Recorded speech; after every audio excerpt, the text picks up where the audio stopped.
Hey guys, happy Friday and welcome to Morning Joe with me, Jim. I've already had a cup of coffee, so I'm good. But I hope you're having yours and enjoying this Friday. It's a lot going on this Friday. It's busy. But I did want to share one thing.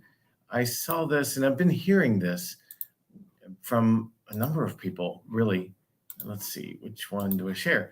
A number of people, really, which is, you know, can millennials can young people buy a home today, right? Basically, will they ever be able to afford it, or will they be renters forever? Right? And we're creating a generation of renters, I've been told, etc. And I don't believe it, but it may take a little different attitude, right? Hold on. Huh. Anyway, so it might take a little bit different. So I found this article. Do you believe homeownership is out of reach? Maybe it doesn't have to be. It says, turns out millennials aren't the renter generation after all, right? And it goes into this thing. A growing number of Americans are choosing to make their first real estate purchase as an investment property. And it says almost half of millennials and Gen Z, 43%, are considering buying an investment property, compared to only 9% of baby boomers and 27% of Gen X. Now, if I knew what all those generations really were, I'd tell you, but I don't.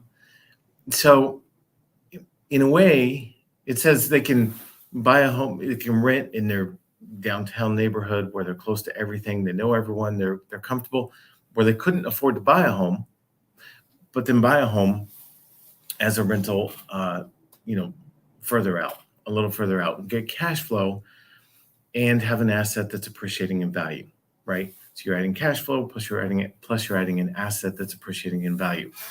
And they build equity and grow their net worth over time. So I get it. I like it. I actually see three ways to do that. That's what I was looking for. Okay.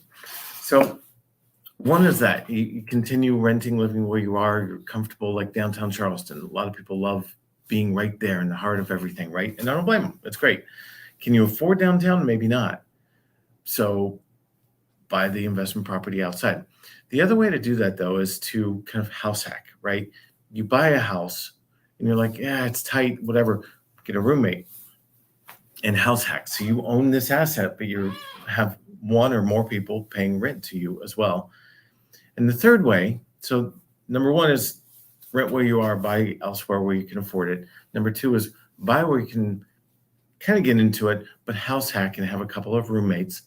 And the third way, and I really like this, is buy a home that you know is not your dream home yet.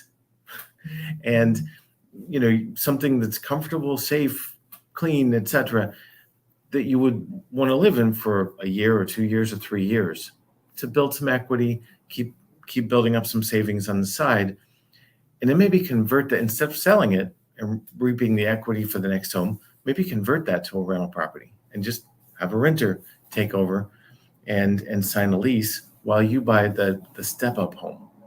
And I think that's really, for a lot of people, that's really the play right now. One of those three things. But for a lot of people, I think that third is a very good way to get into home ownership. I know a lot of people I talk to, first-time buyers, are like, well, I can't buy the home that I want for the amount that I'm pre-approved for. Great. Then use it as a stepping stone, right? Step up, start building wealth, start building equity, and then move up to the one and convert it to another asset that's gaining cash flow and equity.